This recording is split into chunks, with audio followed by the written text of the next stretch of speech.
안녕하세요. 다산에듀 교수 이창선입니다. 자, 이번 영상에서는 필기시험, 소방설비기사 필기시험 학습 방법에 대해서 간단히 소개를 해드리는 시간을 갖도록 하겠습니다. 자, 지금 이 순간에도 지금 시험을 준비하시는 분도 계실 거고요. 앞으로 준비를 하실 분도 계실 것으로 생각이 되는데, 이번 영상을 통해서 이제 공부를 하실 때 조금이나마 조금 도움이 될 수 있도록 하는 시간을 갖도록 하겠습니다.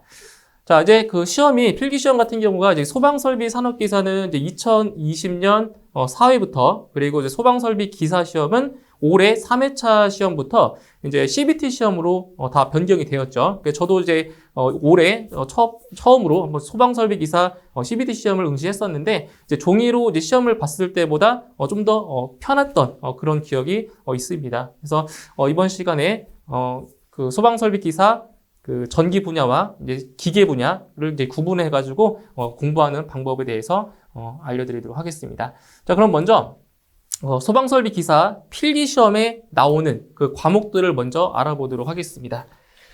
자, 보시면 소방설비 기사와 소방설비 산업기사는 두 개의 분야로 나눠져 있죠. 그래서 첫 번째로 이제 전기 분야, 전기 분야 종목이 있고요. 네, 그 다음에 이제 전기 분야와 비슷하지만 조금 약간 다른 분야가 있어요. 바로 기계 분야가 있습니다. 네, 기계 분야. 자, 그래서 소방설비 기사 시험 같은 경우는 총 4종목으로 시험을 보고 있죠. 그래서 그 어떤 과목들이 있는지부터 한번 보도록 하겠습니다. 자, 먼저 그 첫 번째, 자, 1과목이에요. 자, 1과목에는 이제 소방 원론이라는 그러한 과목이 있습니다. 소방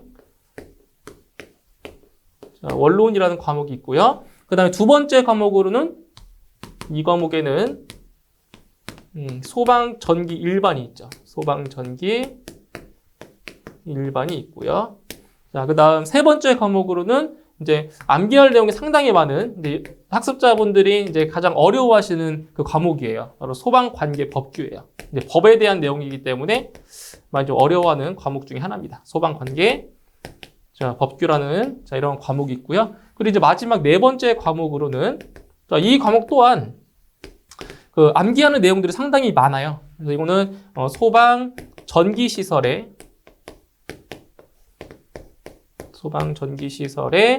자, 구조 및 원리. 구조 및 원리에 대한 자, 내용을 가지고 시험을 보게 됩니다.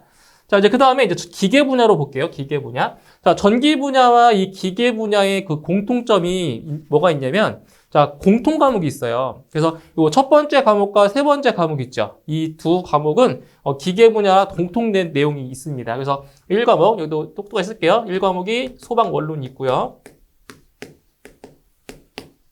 소방 원론이 있고요. 이제 또 다른 과목이 있어요. 두 번째 과목은 이제 소방 유체역학이라고 있어요. 소방 유체역학. 그래서 여기에는 이제 유체역학 부분이랑 그리고 연력학이 조금 들어가 있어요. 그래서 이게 좀 어려운 내용이 들어가 있고요. 그리고 소방 관계 법규는 똑같습니다. 내용이 소방 관계 법규가 있고요. 그다음에 이제 네 번째 과목으로는 이제 소방 기계 시설의 구조 및 원리가 있습니다. 소방 기계 시설의 구조 및 원리.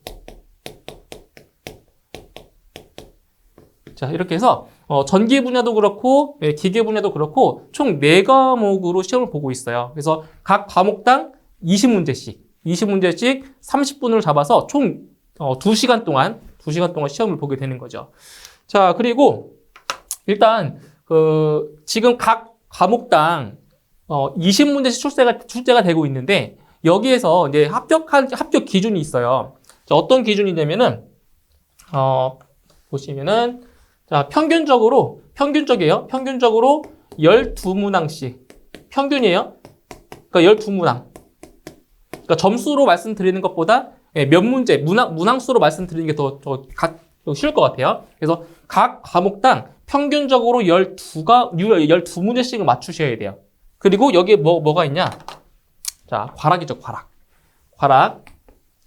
자, 과락이라는 게 있어서 그 최소 8문항 이상, 자, 8문항 이상은 맞추셔야 돼요. 8문항 이상. 그러니까 평균적으로 12문항을 맞춰줘야 되는 거고요. 그리고 각 과목당 8문항, 최소 8문항은 맞추셔야 됩니다. 그러니까 무슨 말이냐면, 만약에 여기서 4과목을 통틀어서 지금 총 48, 48문제를 맞추셔야 돼요. 그런데, 자, 시험을 봤더니, 자, 49문항을 맞추셨어요.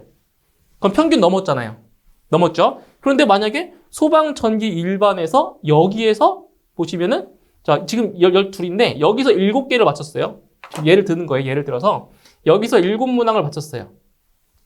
그리고 이제 여기서는 다른 과목에서 더 많이 맞췄겠죠. 그래야 평균이 12문항 넘으니까. 그러니까 이런 경우에 소방, 전기, 일반에서 과락이 나왔기 때문에 이 평균 점수가 높아도 이거는 불합격이 된다는 거예요. 그래서 각 과목마다 최소 8문항을 맞추셔야 합격이 되는 겁니다. 이거는 좀 전략적으로 공부해 주셔야 돼요. 자, 그리고 이 4개의 과목 중에서 좀 고득점을 하셔야 되는 과목이 있어요. 그러니까 상대적으로 조금 공부 수월한 그 과목이 있는데, 어떤 과목이냐면은 이거 보셔야 돼요.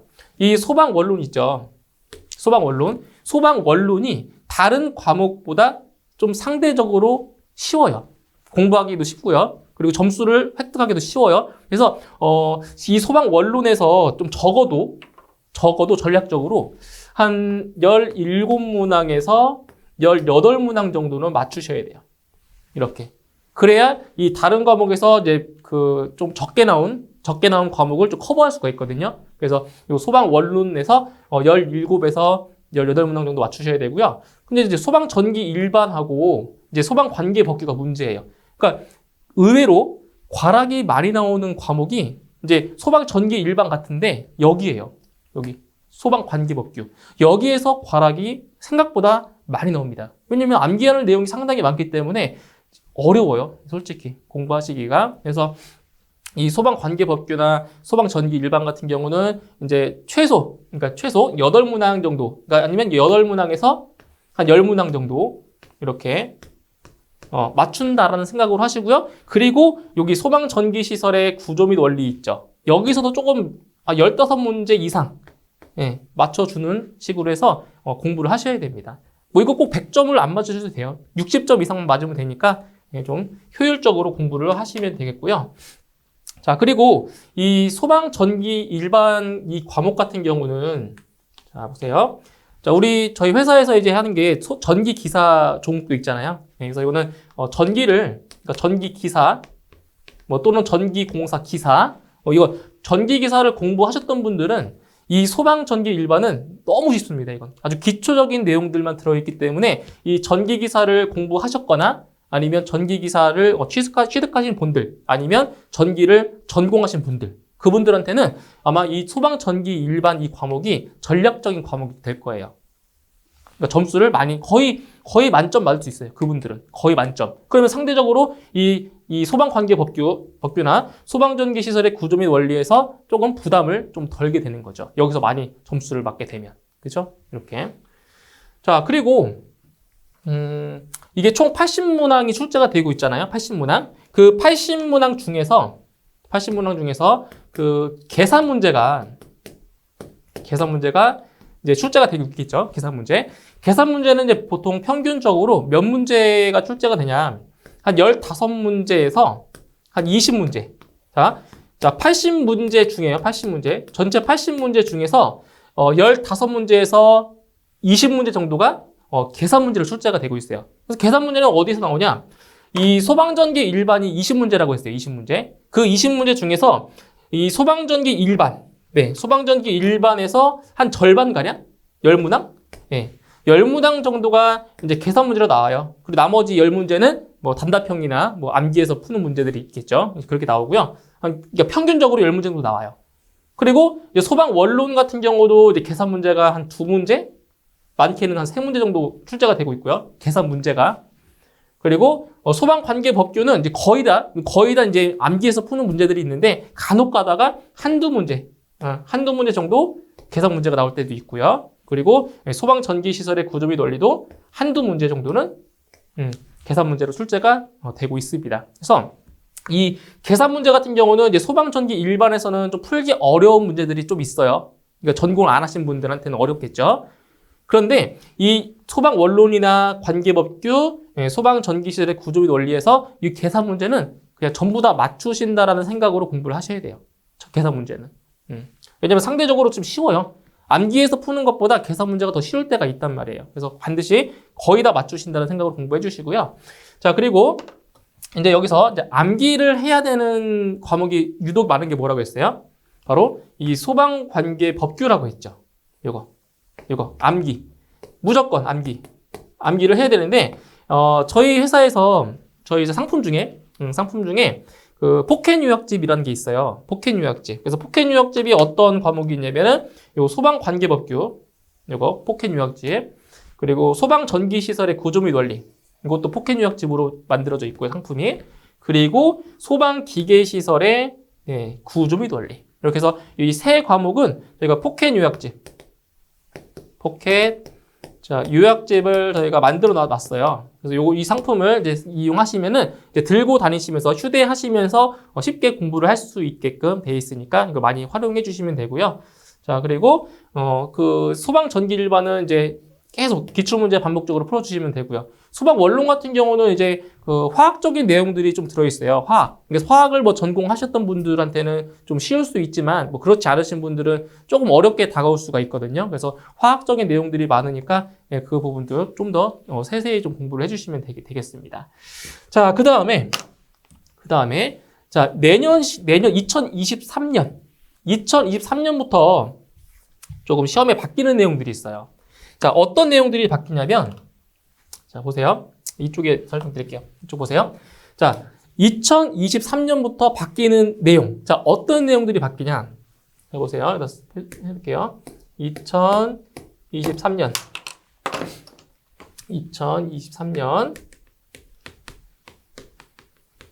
자, 바뀌는 내용을 하나씩 설명드릴게요. 자, 첫 번째로, 출제 기준이 바뀌어요. 자, 출제 기준이 바뀐다. 근데 여기서 많은 부분이 바뀌진 않아요. 출제 기준이 2023년 1월 1일부터 2025년 12월 31일까지 적용되는 그 출제 기준이 새롭게 나왔어요. 자, 새롭게 나왔지만 크게 바뀌는 내용들은 없어요. 몇 개 빼고는 그대로 같다고 보시면 돼요. 자, 그리고 두 번째. 자, 가장 중요한 거예요. 소방관계법규에서 조금 대대적인 개편이 있었어요. 자, 어떻게 바뀌었냐면, 바뀌기 전이죠. 자, 바뀌기 전에는 이 소방관계법규의 내용이 총 4개의 파트로 이루어져 있었거든요. 4개의 파트. 그래서 여기 첫 번째, 줄여서 말씀드릴게요. 소방기본법이에요. 줄여서 기본법. 자, 두 번째, 소방시설법. 이것도 시설법을 할게요. 시설법. 소방시설법. 그리고 세 번째가 소방시설공사업법. 공사업법으로 있었고요. 그리고 네 번째가 위험물법. 위험물안전관리법. 그래서 위험물법. 이렇게 할게요. 줄여서 위험물법. 자, 이렇게 4개의 파트로 되어 있었어요. 그런데, 자, 이제 개정이 되면서 이게 5개의 파트로 늘어났습니다. 5개. 자, 5개. 첫 번, 1, 2, 3, 4, 5. 자, 이렇게 됐는데, 자, 여기서 이 소방시설 공사업법이나 위험물 안전관리법 같은 경우는 안 변했어요. 이거는 그대로 이쪽으로 왔다고 보시면 돼요. 이렇게. 안 변했어요. 똑같이 됐어요. 그런데 여기 소방기본법과 그리고 소방시설법 이게 3개의 파트로 이렇게 어떻게 보면 분산이 된 거예요. 그리고 약간의 용어 자체도, 소방 용어도 변경이 좀 됐어요. 이걸 좀 잘 보셔야 되는데, 자, 어떻게 변경이 됐냐면, 이렇게 바뀌었어요. 소방기본법 그대로 있어요. 기본법이 있고요. 그 다음에 화재예방법. 그러니까 어떻게 보면 이제 이 화재예방법이 추가된 거죠. 한 파트가. 그리고 여기가 소방시설법. 이렇게 자 3개의 파트로 나눠져 있습니다. 그래서 요 개정 관련된 그 영상은 저희가 제작을 해서 다시 새롭게 출시를 했기 때문에 그 영상을 보시면 바뀐 내용들을 확인하실 수가 있겠습니다. 그래서 이렇게 크게 요 4개의 파트에서 5개의 파트로 늘어났다는 요 사항을 조금 알고 인지하신 다음에 이제 공부를 하시면 되겠습니다. 자, 그 다음에 이제 세 번째 또 바뀐 내용이 더 쓸게요. 세 번째. 자, 많은 내용들이 바뀌었어요. 그죠? 내년 시험부터. 그러니까 공부하실 때 조금 주의하셔야 돼요. 이제 화재 안전 기준 있죠? 화재 안전 기준. 화재 안전 기준이 이것도 좀 개편이 됐어요. 자, 어떻게 개편이 됐냐면 이 화재 안전 기준을 자, 2개의 파트로 아예 나눴어요. 2개의 파트로. 자, 어떻게 나눴냐면 자, 보시면 뭐 내용은 크게 안 바뀌었어요. 크게 바뀐 내용들은 거의 없어요. 없지만 이걸 어떻게 바꿨냐면 화재 안전 자, 성능 기준이 있고요. 성능 기준이 있고요. 그리고 화재 안전 기술 기준. 이렇게 2개의 파트로 나눴어요. 그러니까 이거를 이제 이 자료는 저희가 정리를 했어요. 자료를 이제 보기 좋게 정리를 해서 저희 네이버 카페에다가 공지 올려드렸으니까 그 자료 다운받으셔서 보시면 됩니다. 자, 근데 여기서 그 기존에 있던 화재 안전 기준이 자, 화재 안전 성능 기준으로 거의 똑같아요. 자, 이게 거의 유사한데 이제 세부적인 내용 있죠. 세부적인 내용. 뭐 규격이나 뭐 치수 같은 거. 자, 세부적인 내용. 자, 세부적인 세부 규칙 같은 경우는 어디에다 넣냐? 화재 안전 기술 기준에 넣었어요. 아시겠나요? 그러니까 요 세부적인 규칙, 뭐 치수나 규격 같은 거는 다 여기에 들어있다고 보시면 돼요. 그리고 여기는 이제 화재 안전 기준, 종전에 있던 화재 안전 기준을 약간 요약해서 넣어놓은 게 성능 기준으로 보시면 돼요. 그래서 그 대부분 중요한 내용들은 어디에 있다? 다 여기에 들어있어요. 화재 안전 기술 기준에 들어있습니다. 그래서 이걸 딱 들어가면 그 법제처에 들어가시면은 이 내용을 확인할 수 있는데 좀 그 양식 자체가 좀 보기 어렵게 만들어놨어요. 그래서 그거를 저희가 편집을 했어요. 편집을 해서 좀 보기 좋게 해서 저희 네이버 카페에 올려드렸으니까 그거를 좀 활용하시면 될 것 같습니다. 그리고 여기서 그 화재 안전 기준이 좀 변경된 내용, 뭐 용어들이 변경됐거나 뭐 치수가 변경됐다 이러한 사항들에 대해서는 제가 별도로 또 영상을 만들어서 제공을 해드릴 테니까 그 영상 참고하시면서 공부를 하시면 될 것 같습니다. 자, 그래서 이번 영상에서는 이제 전기 분야와 기계 분야를 이제 비교해서 설명을 좀 드렸고요. 그리고 내년도 시험 어떻게 대비를 해야 되는지에 대해서까지 이 영상을 통해서 말씀을 드렸습니다. 그래서 이제 내년 1회차 시험이 이제 2월 초에 시험이 잡혀 있죠. 그래서 지금부터 내년 1회 시험까지 한 달 반? 한 달 반 정도 남은 것 같은데 그 남은 기간 동안에 조금 이제 준비를 잘 하셔서 첫 번째 1회 시험에 합격을 하셨으면 좋겠습니다. 그래서 이런 그 공부와 관련된 영상들을 앞으로 쭉 제작을 해서 제공해 드릴 테니까 그 영상을 참고하시면서 공부를 하시면 좀 더 효율적인 학습이 될 거라고 생각이 됩니다. 그래서 끝까지 시청해 주셔서 감사드리고요. 저는 다음 영상에서 다시 뵙도록 하겠습니다. 네, 고맙습니다.